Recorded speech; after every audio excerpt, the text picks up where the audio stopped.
So James Madison bases, which is the same party as Thomas Jefferson and and this made John.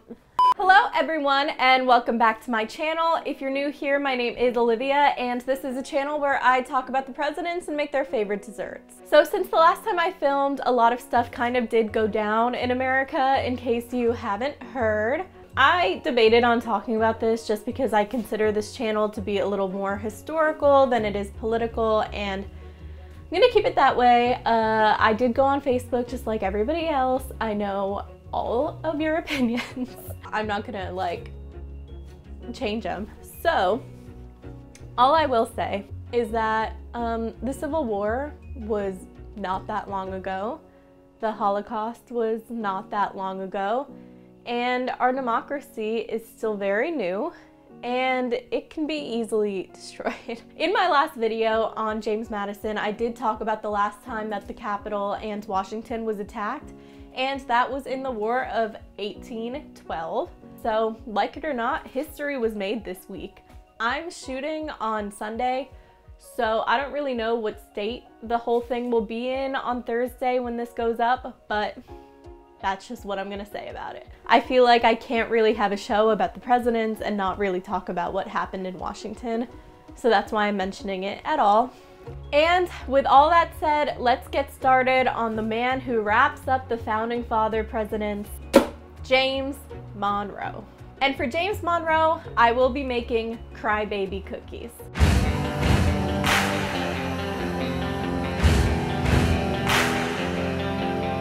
All right, so I'm preheating the oven to 375, which is what it says to do. To be honest with you guys, the instructions is basically throw all the ingredients together, roll them into a ball, and bake them. And that's what I'm gonna do.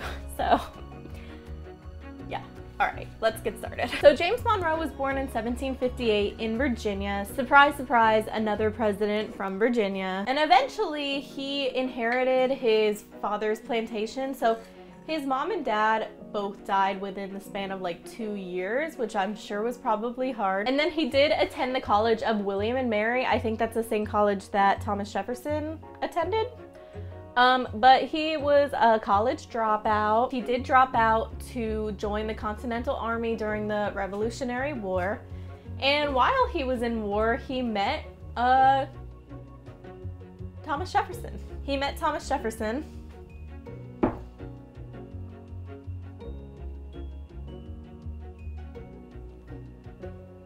I think that was 3.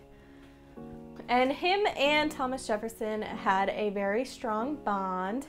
They were very good friends, and Thomas Jefferson was like his mentor, and he even taught him law. So I guess back then you could basically just learn law from anybody. It was like a telephone, I don't know. It must have been like a hot mess. I don't know. Like a law degree back then was like such a hot mess. I'm sure all these kids from Harvard are like, I wish I was born then, you know? I don't know where my measuring cup is, so I have a 1/4 cup. I'm gonna do 8 of these. Him and Thomas Jefferson were such good friends that James Monroe even bought land right next to Monticello so that they could like be close to each other. I mean, that's quite the bromance. It's also a little stalkery, let's be real. Imagine your friend bought the house right next to you just because like you were friends. I mean, I guess some people would like that. I think it's a little much. And then in 1786, James Monroe married Elizabeth Cartwright. I'll talk a little more about her later. So they got married, and James Monroe was in the Senate in Virginia. But then he resigned because George Washington became president, and George Washington asked him to be the Minister of France. And Elizabeth went on all of his missions with him, you know. These wives, they traveled with their men. Seems nice. But then James Monroe talked a lot of shit. Monroe basically went to France and was like, I support your rebellion, I love you. And George Washington was not happy about that because he didn't support the rebellion. He didn't want people to think America supported it. So he was basically fired. James Monroe was fired because he shared his own personal opinions that didn't represent those of the country, and so he was asked to step down as the minister. I don't know how many I did. I'm just gonna say this is 8. So one of the things that happened when James Monroe returned to America after he was serving as the minister is that Hamilton had a bunch of beef with him. If you guys want to check it out, I will link it below. Drunk History did a great video on this. So back when James Monroe was in the Senate, they arrested this guy named James Reynolds, and if you watch Hamilton, there's a song about this. I think this is the last video that I'm going to talk about Hamilton, but no promises. James Reynolds was basically like, hey, don't arrest me. I have a bunch of information on Alexander Hamilton, and he's been embezzling and all of this stuff. And so 3 guys go to confront Hamilton on these charges. One of the dudes was future President James Monroe. And then Alexander Hamilton basically cracks immediately. This guy couldn't handle any pressure, and he was like, no, that's not what happened. I wasn't embezzling money. Basically, he was having an affair with James Reynolds' wife with James Reynolds' consent, as long as he paid James Reynolds to keep doing it. Yeah. So they were kind of like laundering this money, but in like the stupidest way that made it look like they were embezzling. So anyway, Alexander Hamilton told James Monroe all of this, and he was like, hey, don't tell anybody, but this is what happened. And I guess James Monroe was like, all right, we won't tell anyone. That's like more than we needed to know. But then I guess later on, an article was published about all of this. And Alexander Hamilton wrote James Monroe a letter and was like, you said you wouldn't tell anybody, what the heck? So I don't really know for sure if James Monroe was like a big talker and he really did like let it slip. But my theory is basically that this journalist was like, he was like the Gossip Girl of his time. I think he had his sources. This is the same journalist that wrote about Thomas Jefferson's relationship with Sally Hemings.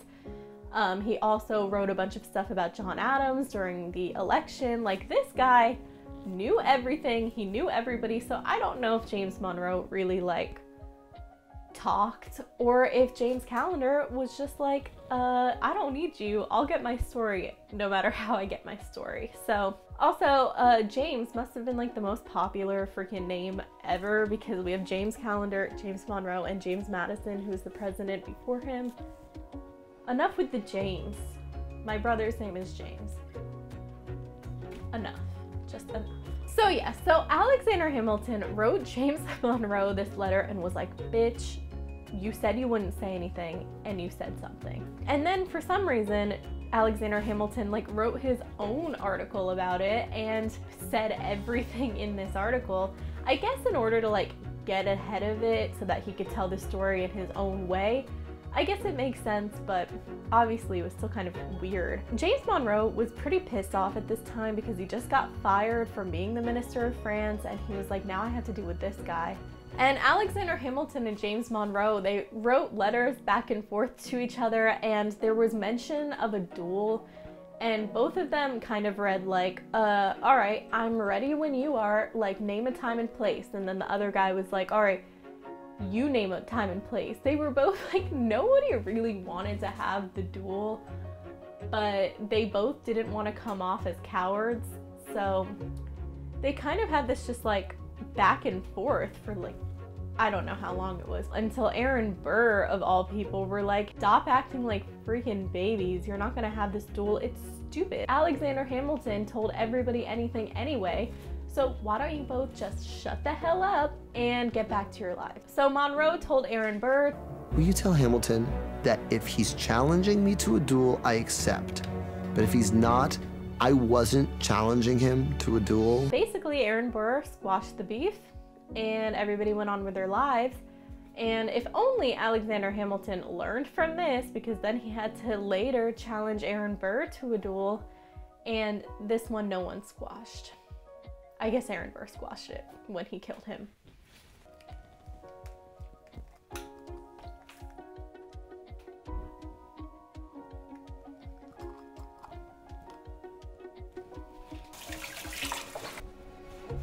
They had peanut butter back then? Good for them. So eventually James Monroe becomes the governor of Virginia, and during this time he learns about plans for a slave rebellion. He heard that about 150 slaves were planning on fighting back against their owners, and he quickly ordered the militia to go find these slaves. So they found them in like a bunch of different people's houses and just like all in like a bunch of different places. And after all of this, 10 slaves I think were executed immediately without trial. And then after the trials were over, 26 slaves were also executed. And I think James Monroe kind of felt really guilty about this. So he wrote to his friend Thomas Jefferson and asked him about his opinion on the harshness of the punishments. And Thomas Jefferson said this: "There is a strong sentiment that there has been enough hanging.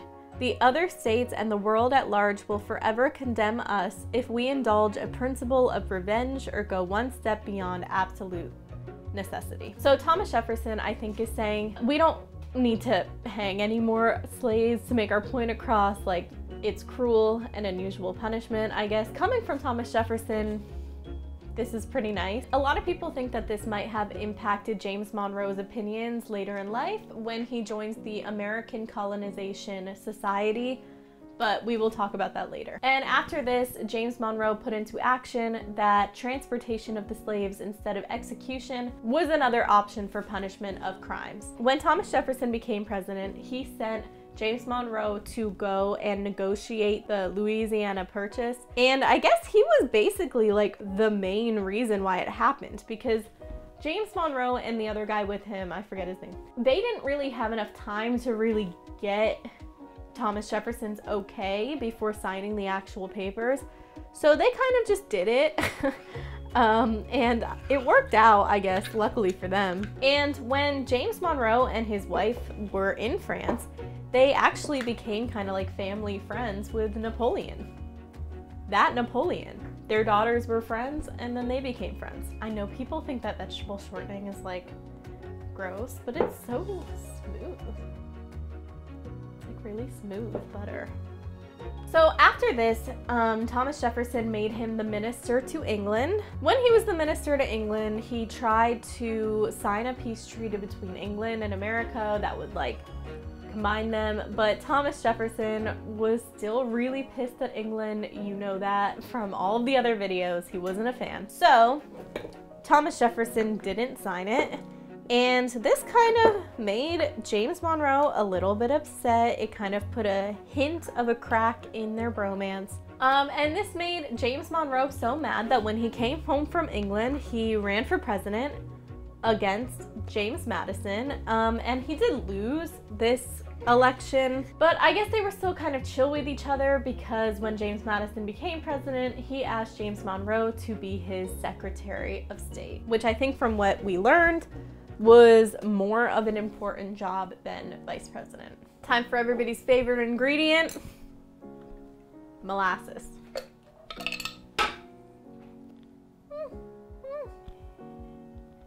Ew. So when James Madison was president, he actually had to fire his Secretary of War because he was doing such a shitty job. I mean, obviously he was doing a shitty job because the White House burned down.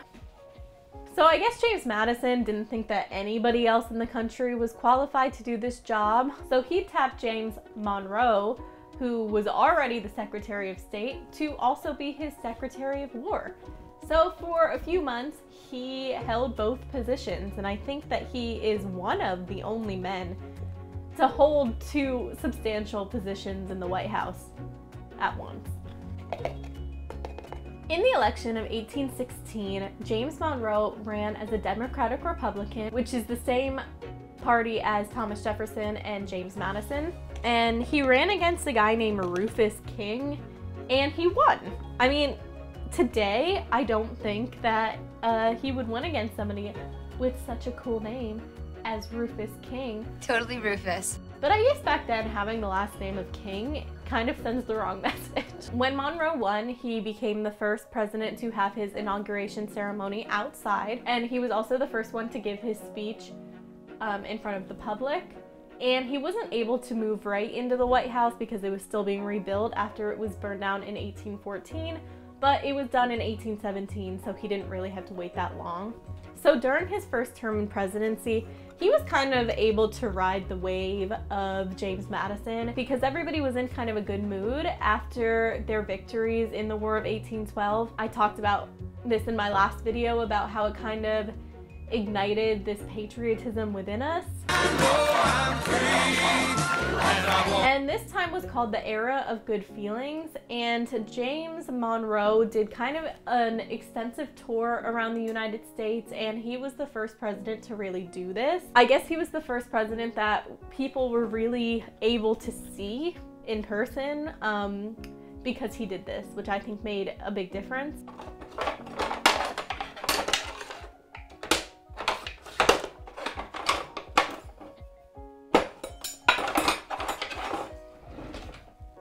During his first term in office, he kind of helped to charter a new national bank because his economy was still a mess after the War of 1812. So I guess it was such a mess that they had to take some of Alexander Hamilton's advice.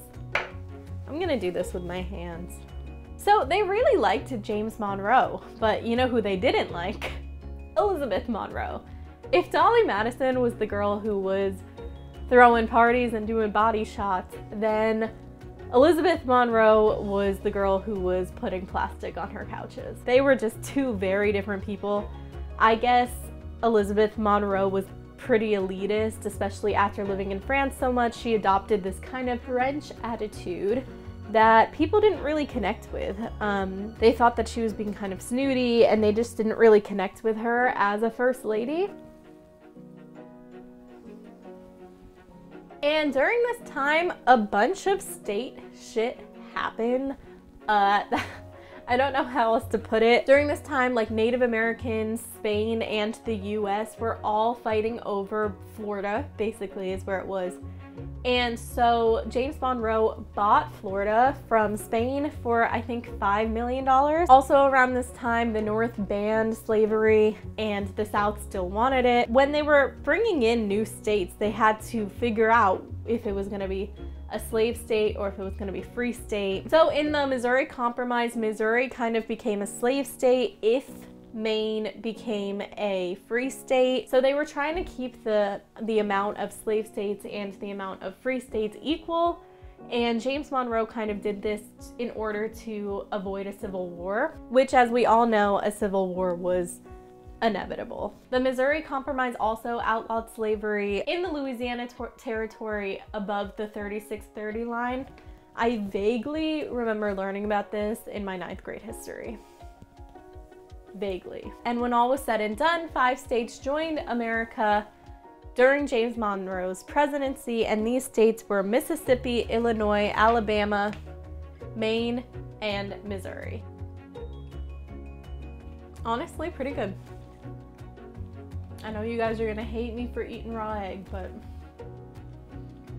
I'll take my chances. I guess I'm supposed to roll these into balls and then roll them into sugar and then put them on an ungreased baking sheet, so don't come for me. So in the election of 1820, the Federalist Party was kind of non-existent at this point. They weren't really a party anymore. So James Monroe basically ran unopposed, and he got all of the electoral votes except for one, and it was from New Hampshire. And the reason why New Hampshire didn't vote for him was basically because they wanted George Washington to be the only president elected unanimously, which, in case you're wondering, is really funny. That is like, it's not even petty. I don't know what to call it. It's just like funny that they were like, we know you're gonna win. We don't care. We just don't want you to be on the same level as George Washington. During James Monroe's second term, there were a lot of rebellions going on in the Spanish territories, which is now known as Latin America. And Monroe was like in such support of these people's fight for independence. So in 1823, he released the Monroe Doctrine. And this basically said that the Western Hemisphere didn't want any of that European bullshit, and that they could stay on their side of the world. I wish that people started writing like really serious stuff like that. It would be so much easier to understand and so much more entertaining, and then maybe we'd care. So after this, while Canada remained a British colony, Latin countries started to gain independence one by one. throughout his presidency. So I kind of want to talk about James Monroe's relationship with slavery. I know, and I've heard this argument, that we can't really judge them based on our time's morals, and we kind of have to look at them through their time. And in a certain regard, I do agree with that. I mean, obviously, I kind of think it goes without saying that these things were widely accepted back then. I don't think that we really need to say that. And I think even looking at their perspective, people like John Adams, they always knew that slavery was wrong, and they kind of just held on to slavery because it helped them personally so much. It helped the economy, and it just helped them stay rich. And I get why they wouldn't want to give that up. But I also think it's fair to criticize them from a modern day lens. These were the founding fathers of our country, and we do use them and their words. We use the Constitution, the Bill of Rights. We use all of those things to solve modern day problems. So I think it's fair that we criticize them through a modern lens as well, if only for educational purposes, so that we can also learn from their mistakes. Nobody is perfect. A perfect time doesn't exist. So why not criticize them? And with all that said, let's get into it. So James Monroe, he owned about 250 people throughout his lifetime. I think that's close to the same amount that Thomas Jefferson did. He freed his slave named Peter Marks in a dying request to one of his daughters. And this is the only slave that he would ever free. But later in his lifetime, his opinion on slavery did shift. And in one of the constitutional conventions, he even said that slavery was evil, and that he even proposed that Virginia should free all of his slaves. And he was pretty hypocritical because he was unwilling to do that himself for his entire life, because he profited way too much on slavery. All of these people did. But still, he did support a gradual ending to slavery, as well as many other presidents we've talked about. But he didn't really think that Black people could fully assimilate into the US. And he also didn't believe that white people would ever accept Black people as free and equal. And there might be some truth in there somewhere. So he joined the American Colonization Society, and their goal was to transport freed slaves to a territory in West Africa. And this is now known as Liberia. With James Monroe's help, they were able to get the funding that they needed, and Liberia was founded. I don't know when it became like a country, but Liberia was basically founded in this way as a new territory for freed slaves to go and live peacefully. I do think that this could be interpreted as James Monroe's plan to basically just get rid of all the Black people in America and make it like a white-only country. And I get that, but I also think that his intentions were probably pure, and he just thought that this was the best solution so that Black people and white people could both live peacefully in their lives. And because of this, the capital of Liberia's name is Monrovia, named after James Monroe, and this made James Monroe the first president to have a foreign capital named after him. Other fun facts about James Monroe are that he was the first president to ride in a steamboat, and also in the first wedding of the new White House, James Monroe's daughter married her first cousin, and they lived happily ever after. You know who's looking fine tonight? Seth Mosikowski. He's your cousin. Yeah, but he's my first cousin. So the first White House wedding was one of incest. Some of these facts seem crazy, I know. Some people don't want to believe the things I'm saying, but I got this from a book, guys. I didn't even read this online. It said it in a book, and everything in books is true. But also, look it up yourselves, guys. And on that note, I'm gonna finish rolling all these balls and I'll get back to you. All right, guys, so I pressed down all of my balls to make sure that they cook a little bit easier. And then they have to bake for about 20 minutes, so I will check in with you after they are done. Hi, guys. So they are done. I put them on a plate to make them look pretty for y'all, so I hope you appreciate all of my effort. Also, I'm sorry I keep looking in the monitor and not at you guys. I hope that doesn't bother you. I can't not look at myself. I'm right in front of myself. All right, so after James Monroe left presidency, he went back to Virginia to go home. And then when his wife died in 1830, he moved to New York to live with his daughter. And then in 1831, James Monroe died himself, and he died on July 4th, just like John Adams and Thomas Jefferson. It's pretty crazy that 3 of the 5 presidents that we've talked about died on July 4th. It's almost like this country is cursed. I'll just say it. Let's just try these things. They really puffed up more than I thought they would.